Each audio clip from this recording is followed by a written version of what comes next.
Open up, Sergeant.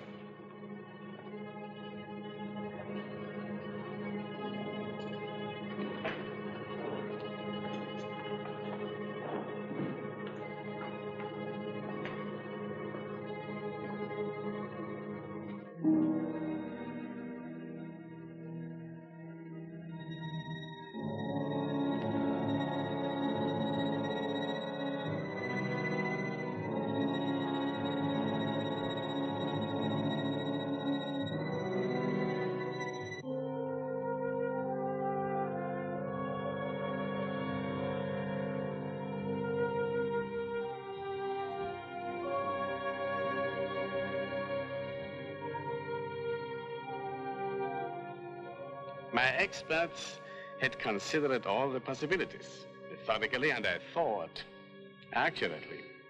Over and over, we discussed the strength, actual and potential, of our probable enemies. France, confused and helpless in the hands of fascist leaders.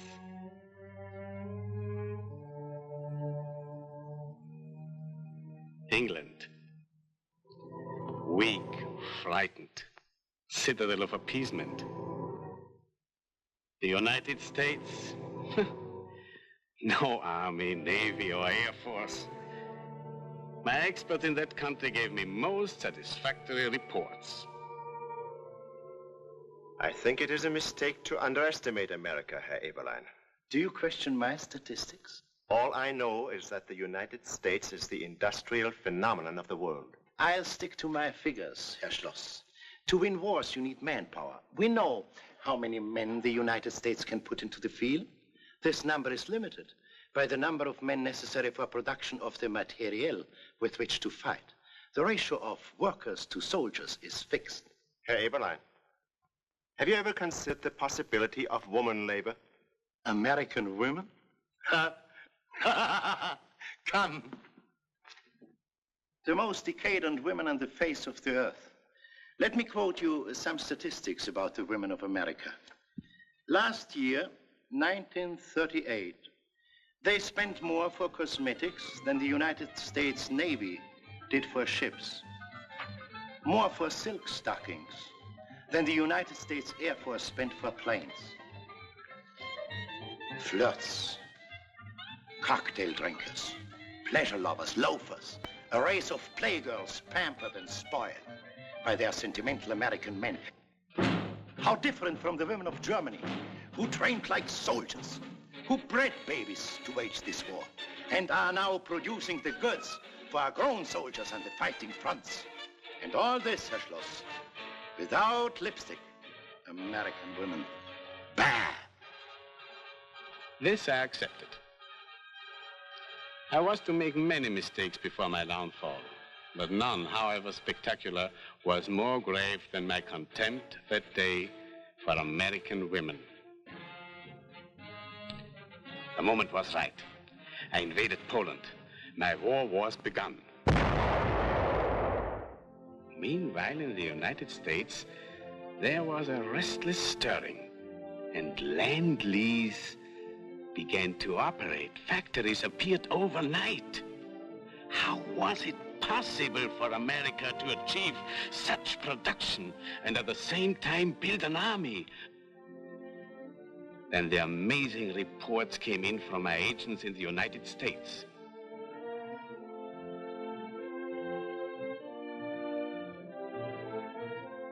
The answer was that 20% of American industrial manpower was woman power. Legions of American women were massing to stop my advance across the world, forsaking the round of revelry for the grim tasks of war. It was the first time I had heard of the hidden army. It may have been the first time, Herr Hitler, but it was not to be the last time. The hidden army was going to haunt you till your dying day. Tomorrow, isn't it? Or the day after tomorrow?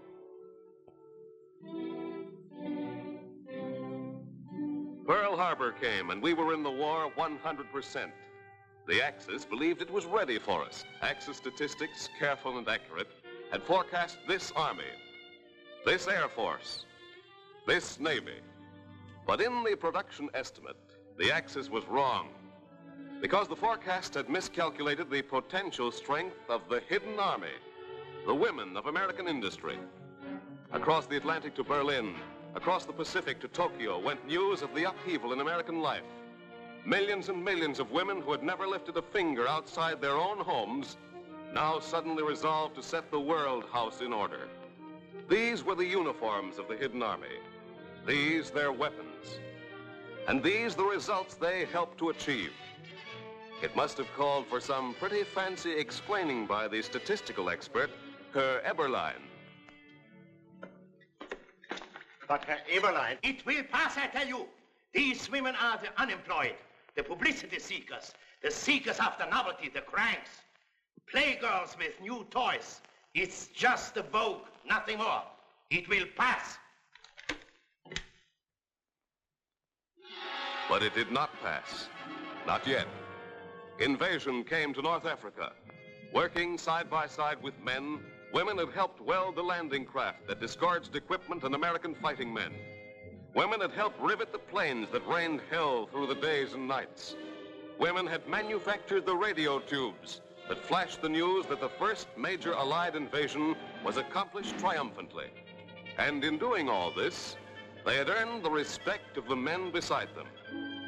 There were some jobs that a woman could do even better than men. Jobs, for instance, that required a delicate touch and sensitive fingers. Yes, the American woman, to every man's surprise, had won her industrial spurs.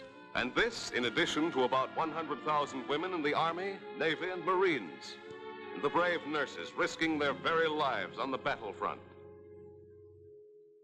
By the end of 1943, the hidden army had grown to be nearly 30% of war production labor. But by that time, all over the globe, American arms had passed from defense to offense. This meant greatly increased demands for materiel and greatly increased demands for men. Casualties had to be replaced. Invasion forces had to be built. And as our armed forces grew, so did their demands for equipment, supplies, food, materiel of all kinds. The need for women grew desperate. And thousands of women answered the call. But then a strange thing happened. One month, the hidden army, which had mushroomed, suddenly stopped growing. The following month was even more disturbing.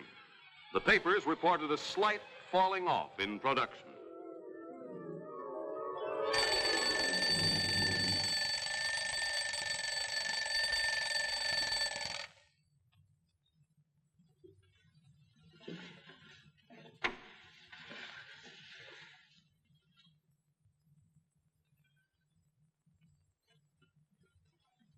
Some were too tired in the morning to face the assembly line or the workbench. Some found that defense work interfered with their shopping. A few members of the hidden army, it seemed, had earned enough for the fur coat they coveted and returned to their pre-war existence. Perhaps the war news looked swell and the compulsion to work was dissipated in the confident talk of victory just around the corner. Others quit for sounder reasons. Transportation was a problem. It was distressingly difficult to be both a housekeeper and a patriot. The kids needed looking after, and the house somehow refused to run itself when 8 hours a day were spent at the plant. But by far the most common reason was that women were not accustomed to the long hours of hard work. Shortages appeared. American planes found themselves lacking bearing assemblies. Delicate parts for electronic equipment were low. And American wounded became American dead. Of a sudden, the war was right in the American home.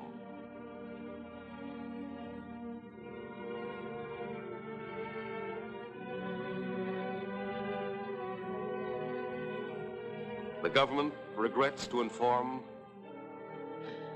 No, no.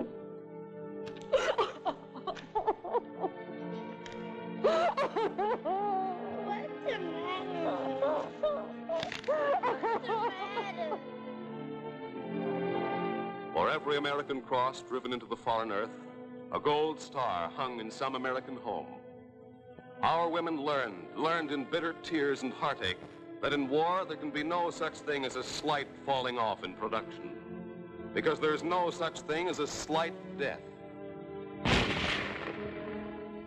By early 1944, the draft quotas were falling behind. The demands for young men for the new invasion forces were imperative.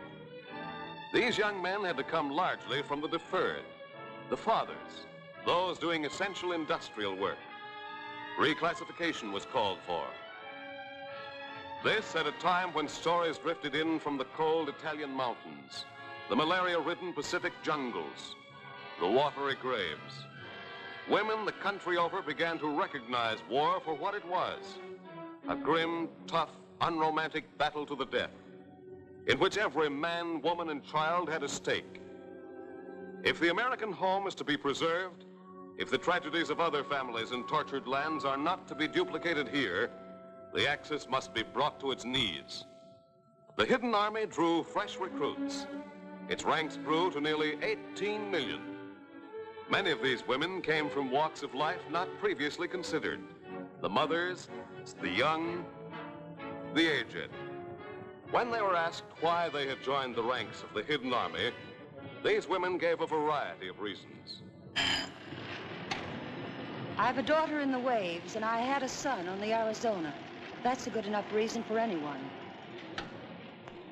I'm an old maid, and I didn't have anyone until I took this defense job. Now, I have a family of 10 million to look after. I send them cases of these every week to help them to get home soon. I go to college, but I arranged my classes so that I could help out in the war effort. This way I'll get my diploma and war bonds. I was too heavy for the wax, so I joined up in defense work. Yesterday was the big day of my life. The foreman told me I was worth my weight in gold. My husband's a prisoner of the Japs in the Philippines. If he'd had a few more of these shells out in Bataan, maybe he'd still be fighting. Whenever I get a bit tired, I think of him on that death march. The special needs of women workers were more widely recognized in many vital defense areas. For mothers, child care nurseries. For housekeepers, stores and markets were persuaded to stay open evenings. Hairdressers, dances, movies, sports were more and more made available at the unaccustomed hours required by the Hidden Army. Indeed, in some bands, much of the routine of contemporary living was made easier for the woman war worker than for her stay-at-home sister, because it was concentrated under the one roof. There was no longer the necessity to traipse all over town for her dental appointment, her driver's license, her ration coupons. They were all within a few yards of the assembly line. More and more, the special needs of women workers were realized and met. Oh, yes, there was another girl we canvassed for her reason for entering war work.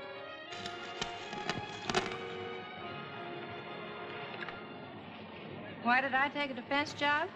That's a funny question. I never thought of that before. Do you have to have a reason? We're in a jam, aren't we? I'm sorry, but you'll have to excuse me. I'm too busy to answer damn fool questions like that. Somehow that answer pleased us. No sudden emotional urge sent this young woman into war work. No loss of a loved one. No temporary economic embarrassment. No mere yearning for excitement or novelty. Democracy is in a jam. There are millions like her. There will have to be. 18 million women aren't enough. As more men are called for military service, their places must be taken by women. We are forced to face casualties at the front, but never again, as during 1943, can one woman quit for every two who are hired.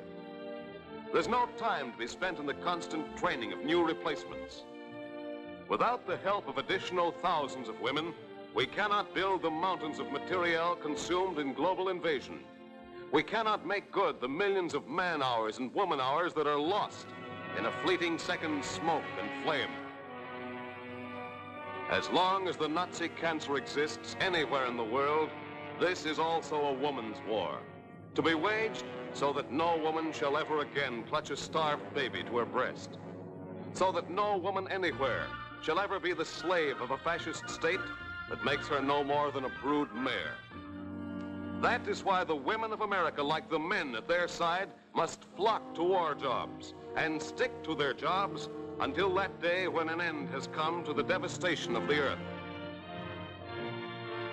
When men again may safely go down to the sea in ships. That day when peace has come once more to all lands, and especially to the land at whose gate stands the finest warrior, the greatest woman of them all.